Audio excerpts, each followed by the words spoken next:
Good morning students. Lesson 7 पढ़ रहे थे हम।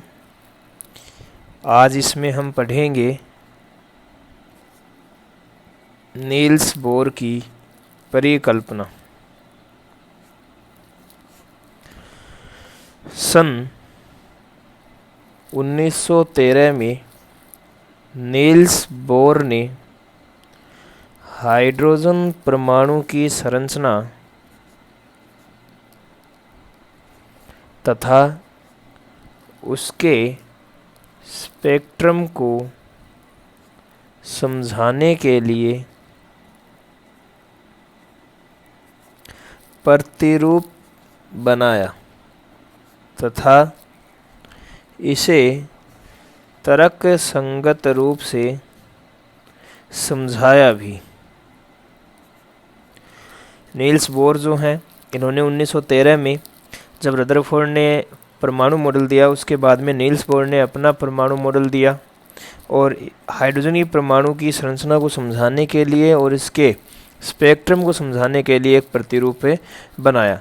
नील्स बोर की जो परिकल्पना थी उसके बारे में पढ़ते हैं। जो परमाणु मॉडल है, इन्होंने कुछ बातें बताई परमाणु मॉडल के अंतर्गत। पहली बात थी कि परमाणु के केंद्र में नाभिक होता है। बोर ने कहा कि परमाणु के केंद्र में नाभिक होता है जिसमें धनावेशित कण प्रोटॉन उपस्थित होता है, जिसमें धनावेशित कण प्रोटॉन उपस्थित होता है। यानी कि बोर ने कहा कि परमाणु के केंद्र में नाभिक होता है और इस नाभिक के अंदर प्रोटॉन उपस्थित होते हैं। वैसे ये बात रदरफोर्ड ने भी बता दी थी। दूसरी बात, इलेक्ट्रॉन नाभिक के चारों ओर निश्चित त्रिज्या व ऊर्जा वाले पथ में गति करते हैं। ये निश्चित ऊर्जा वाले पथ कक्षा या कोश या ऊर्जा स्तर कहलाते हैं। नील्स बोर ने बताया कि जो परमाणु होता है, इसमें जो नाभिक होता है, इस नाभिक के चारों ओर एक निश्चित त्रिज्या के पथ होते हैं और इन पथों में इलेक्ट्रॉन जो है वो क्या करते हैं, गति करते हैं।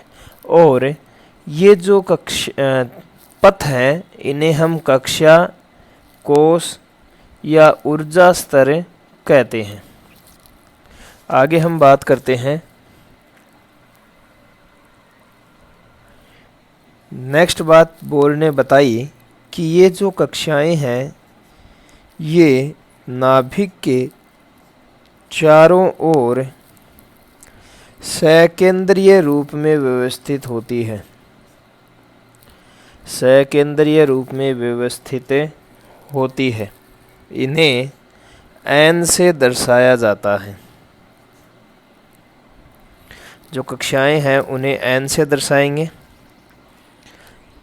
इनका मान हमेशा पूर्णांक होता है, जैसे 1 2 3 4 आगे बढ़ती जाएगी ये, या इसी प्रकार इसे हम के L M N O P Q R ऐसे हम इसे प्रदर्शित कर सकते हैं।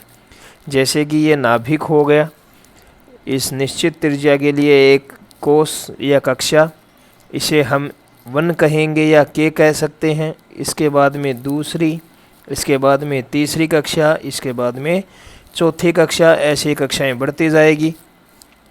ये नाभिक है, इसके ये पहली कक्षा या इसे के नाम दे सकते हैं, ये दूसरी कक्षा या इसे एल नाम दे सकते हैं, ये तीसरी कक्षा या इसे के एल एम नाम दे सकते हैं, और ये चौथी कक्षा जिसे हमें एन नाम भी दे सकते हैं।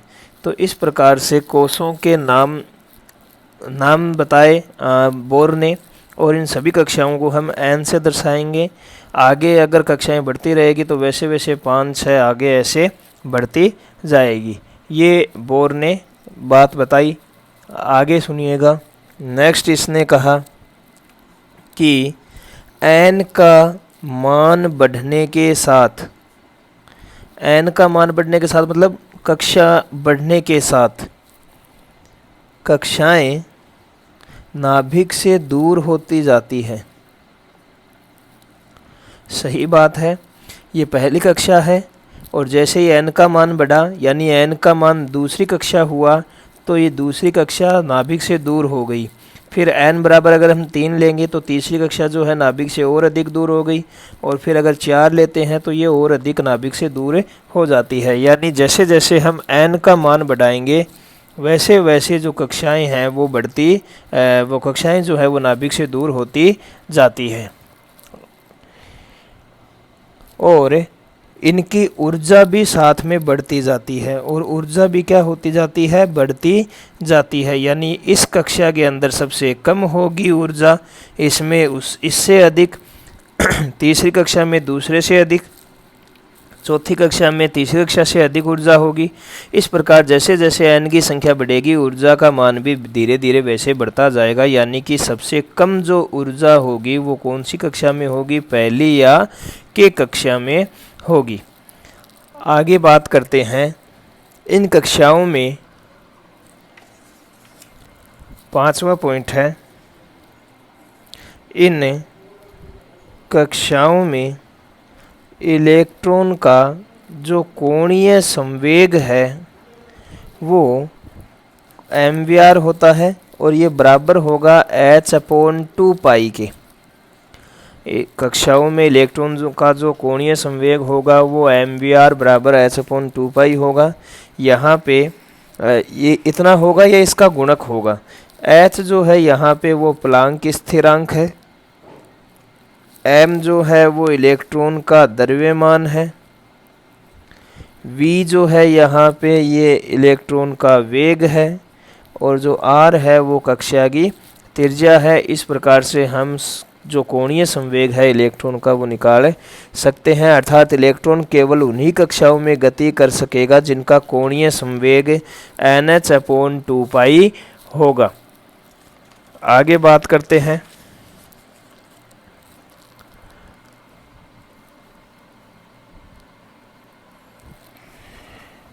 Next point. नील्स बोर ने बताया कि बोर के अनुसार एक निश्चित कक्षा में चक्कर लगाने पर इलेक्ट्रॉन की ऊर्जा में कोई परिवर्तन नहीं होता। आपको याद होगा हमने पढ़ा था कि रदरफोर्ड ने जब बताया कि इलेक्ट्रॉन नाभिक के चारों ओर गति करते हैं और सिद्धांत के अनुसार ये इलेक्ट्रॉन जब गति करेगा तो ये ऊर्जा विकिरित करेगा और ऊर्जा विकिरित करने से इसकी ऊर्जा कम होती जाएगी और ये लास्ट में नाभिक से टकरा जाएगा, जबकि वास्तव में ऐसा नहीं होता। नील्स बोर ने बताया कि एक निश्चित कक्षा में जो इलेक्ट्रॉन गमन कर रहा है ये इसी प्रकार गति करता रहेगा और इस इलेक्ट्रॉन की ऊर्जा में कोई परिवर्तन नहीं होगा, यानी इलेक्ट्रॉन की ऊर्जा में कमी नहीं होगी।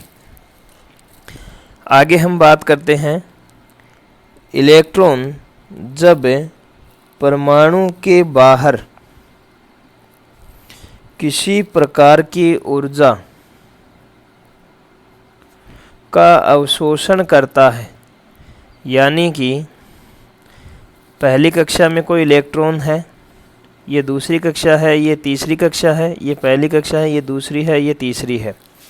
जब इलेक्ट्रॉन पूरे परमाणु के बाहर से कोई ऊर्जा ग्रहण करेगा, कोई ऊर्जा अवशोषित करेगा, तो ये उत्तेजित हो जाएगा और उत्तेजित होकर अपने से ऊपर वाली कक्षा या अपने से उच्च ऊर्जा वाली जो कक्षा है इसके अंदर ये इलेक्ट्रॉन चला जाएगा।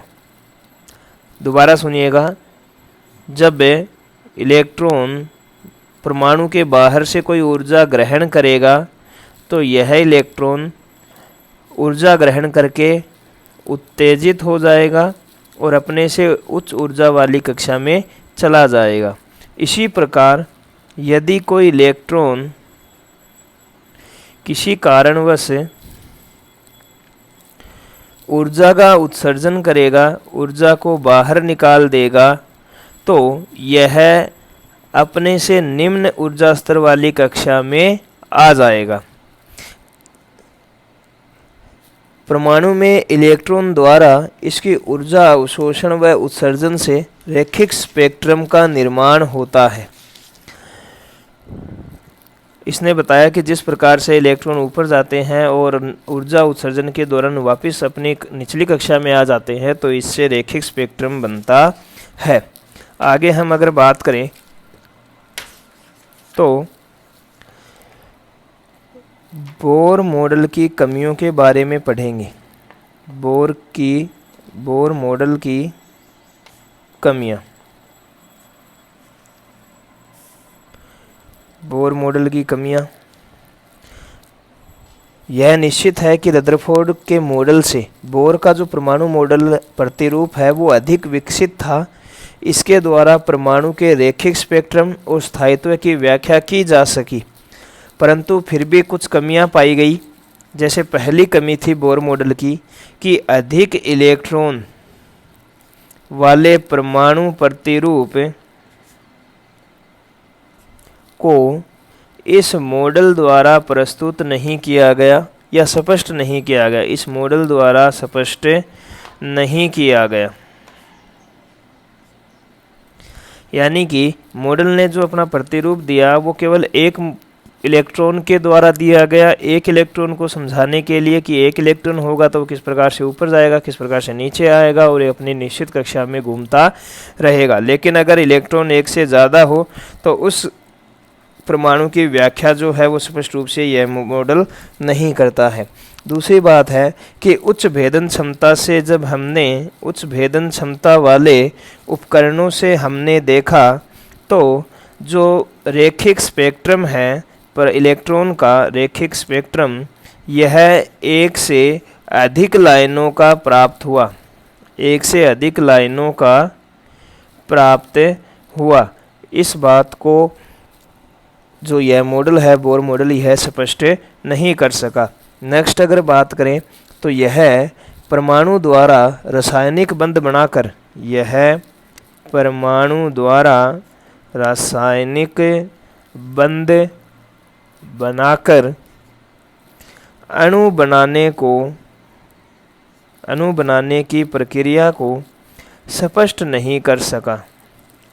किस प्रकार से दो परमाणु मिलकर एक अणु बनाते हैं, इस प्रक्रिया को यह बोर मॉडल स्पष्ट नहीं कर सका। ये था परमाणु मॉडल, बोर का परमाणु मॉडल। अब आगे हम पढ़ेंगे पीरियोडिक टेबल के बारे में, आवर्त सारणी के बारे में नेक्स्ट वीडियो में।